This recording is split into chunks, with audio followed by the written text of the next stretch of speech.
বলা যায় যে বাংলাদেশের আকাশে আধা ঘন্টা যাবৎ চক্কর দিয়েছে ভারতের গোয়েন্দা ড্রোন। কুড়িগ্রামের রৌমারী উপজেলার ঐতিহাসিক বড়াইবাড়ির সীমান্তে ফের বাংলাদেশের আকাশ সীমায় ভারতীয় ড্রোন উড়েছে।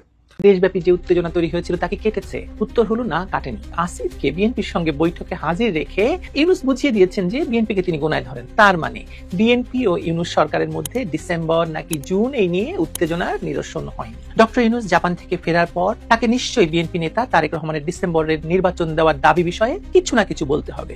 দর্শক, গত 21শে মে আমাদের সেনাপ্রধান জেনারেল ওয়াকারুজ্জামান অফিসার্স অ্যাড্রেসে যে বক্তব্যগুলো দিয়েছিলেন, যে কথাগুলো বলেছিলেন, তার মধ্যে 2-3টি বিষয় বেশ আলোচনা জন্ম দিয়েছে, কিন্তু একটি বিষয় আমাদের আলোচনার বাইরে চলে গেছে। কিন্তু আমি মনে করি সেই বিষয়টি খুবই খুবই গুরুত্বপূর্ণ।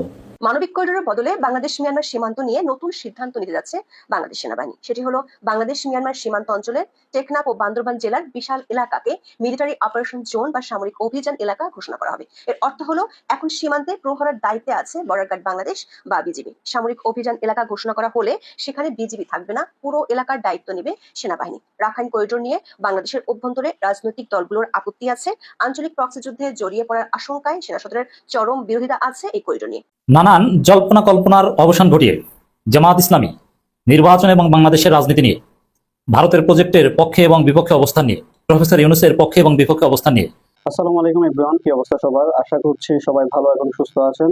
প্রতিদিনের মতো আবারও আরেকটি নতুন ভিডিওতে আপনাদের সবাইকে স্বাগতম। আপনারা ইতিমধ্যে কিছু অংশ বিশেষ এবং টাইটেল এবং থাম্বনেল থেকে বুঝতে পেরে গিয়েছেন ভিডিওটি কতটা গুরুত্বপূর্ণ হতে যাচ্ছে এবং রাজনৈতিক যে চলমান পরিস্থিতি তারও ধারাবাহিকতা আজকে আমাদের এই ভিডিওটি।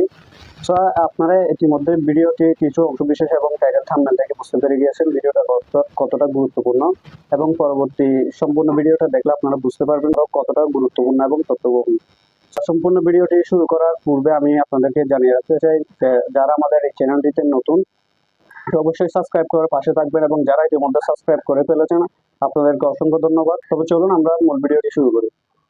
সাবেক প্রধানমন্ত্রী এবং আওয়ামী লীগ সভানেত্রী শেখ হাসিনাকে নিয়ে একটি খবর ঘুরে ফিরে বেড়াচ্ছে।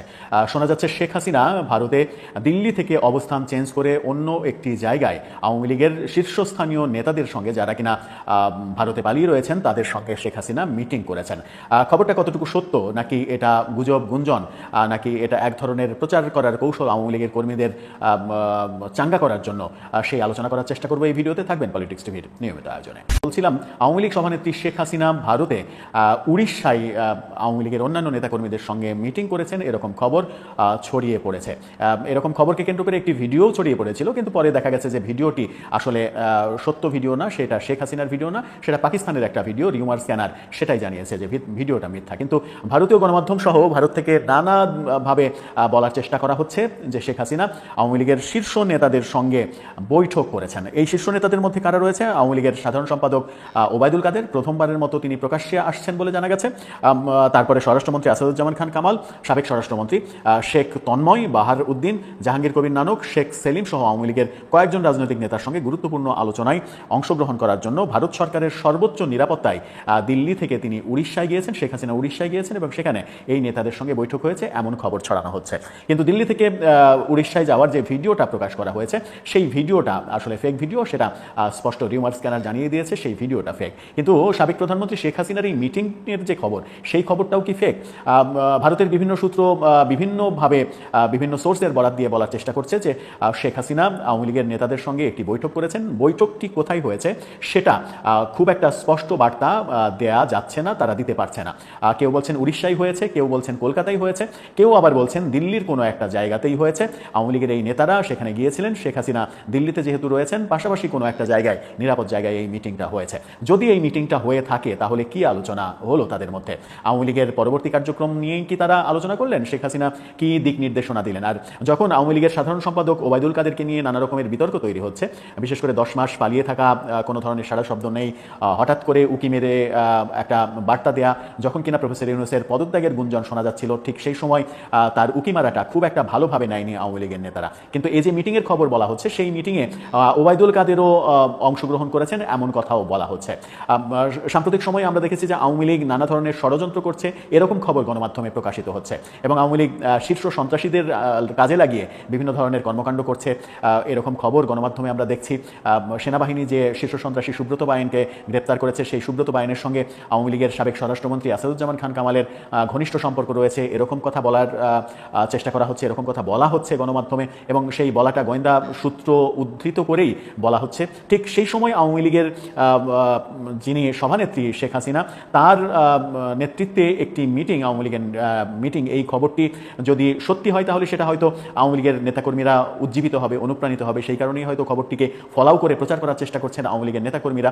আবার এটাও হতে পারে যে এই খবরটা আদৌ সত্য নয়, কিন্তু এটাকে প্রচার করা হচ্ছে যেন আওয়ামী লীগের তৃণমূল নেতাকর্মীরা মুষড়ে না পড়েন, ভেঙে না পড়েন, তারা যেন উজ্জীবিত হন যে নেতারা অ্যাক্টিভ রয়েছে, সামনে হয়তো কোনো দিক নির্দেশনা দেবে। কিন্তু আওয়ামী লীগের বর্তমান যে পরিস্থিতি, তাদের কার্যক্রম নিষিদ্ধ করা হয়েছে, নিবন্ধন বাতিল করা হয়েছে, তাদেরকে নির্বাচনে অংশগ্রহণ করতে দেওয়া হবে না, অর্থাৎ আগামী নির্বাচনে তারা অংশগ্রহণ করতে পারছে না। আগামী নির্বাচনে যদি অংশগ্রহণ করতে না পারে তাহলে নিবন্ধন ফিরে পেয়ে নিষেধাজ্ঞা কাটিয়ে তার পরের বার আরও 5 বছর পরের নির্বাচনে অংশগ্রহণ করতে আদৌ পারবে কিনা, ততদিন দলের অবস্থা কেমন থাকবে, কি অবস্থায় যাবে, সেই আলোচনাগুলো তো রয়েছে।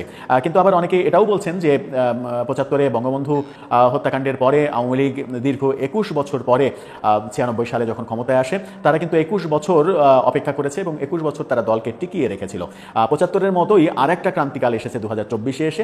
এই সময়ে এসে আওয়ামী লীগকে কতদিন অপেক্ষা করা লাগে, কতদিন পরে তারা ফিরে আসে এবং সেই ফিরে আসা 75 পরবর্তী সময়ে যখন আওয়ামী লীগের হাল ধরেন 80-81 সালে শেখ হাসিনা, তখন আওয়ামী লীগের হাল ধরার একজন ছিলেন, বঙ্গবন্ধু পরিবারের একজন ছিলেন। কিন্তু যখন এই 24-এর ঘটনা ঘটলো, এরপরে আওয়ামী লীগের ফিরে আসতে যদি অনেক বেশি সময় লাগে তাহলে আওয়ামী লীগের হাল ধরার শেখ পরিবারের আর কেউ থাকবেন কিনা, সেই ক্ষেত্রে শেখ হাসিনা কন্যা সাইমা ওয়াজেদ পুতুল কিংবা পুত্র সজীব ওয়াজেদ জয়, তারা কেউ নেতৃত্ব নেবেন কিনা, নাকি শেখ পরিবারের বাইরে আওয়ামী লীগের নেতৃত্ব তৈরি হবে। শেখ পরিবারের বাইরে আওয়ামী লীগের নেতৃত্ব তৈরি হলে আওয়ামী লীগ কয়েক খণ্ডে বিখণ্ড হয়ে যাবে কিনা, এই আলোচনাও রয়েছে।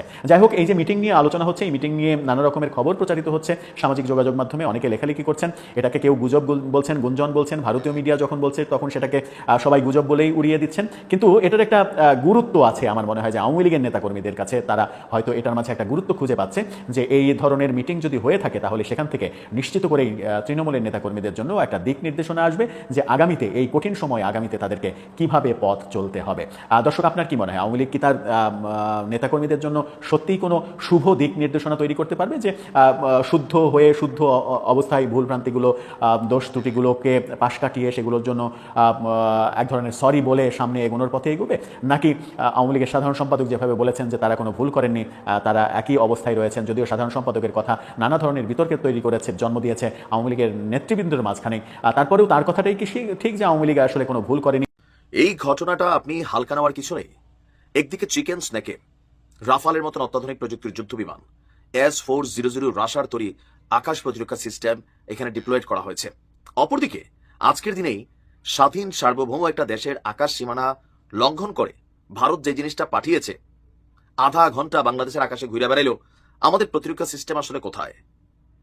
আমরা যখন ভারতের সাথে পাঙ্গা নিচ্ছি, নিজেদের ওজন আছে তো নাকি না ফেসবুকে খালি রাজু ভাস্কর্য আর যে জনপ্রিয়তার জন্য সস্তা বক্তব্য দেওয়া, আমাদের অবস্থানটা আসলে কি? ভারতের বিরুদ্ধে সরকার কি রাষ্ট্রদূতকে ডাকাইয়া ধমকাইতে পারবে? ভাবা যায় যে বাংলাদেশের আকাশে আধা ঘন্টা যাবত চক্কর দিয়েছে ভারতের গোয়েন্দা ড্রোন। কুড়িগ্রামের রৌমারী উপজেলার ঐতিহাসিক বড়াইবাড়ির সীমান্তে ফের বাংলাদেশের আকাশ সীমায় ভারতীয় ড্রোন উড়েছে। শুক্রবার 30 মে রাত 8টার দিকে ওই সীমান্তে বাংলাদেশের 500 মিটার অভ্যন্তরে 4টি ড্রোন আধা ঘন্টা যাবত এখানে টহল দিয়েছে। আপনারা ইতিমধ্যে সম্পূর্ণ ভিডিওটি দেখতে পেরে গিয়েছেন, তো অবশ্যই আমাদেরকে জানাবেন যে ভিডিওটা কতটা গুরুত্বপূর্ণ ছিল এবং কতটা তথ্যবহুল ছিল, আমাদেরকে অবশ্যই জানাবেন। এবং এতক্ষণ পর্যন্ত আমাদের সাথে থাকার জন্য অসংখ্য ধন্যবাদ। তো আজকের মতো এখানে শেষ করছি। সবাই ভালো থাকবেন, সুস্থ থাকবেন। আল্লাহ হাফেজ।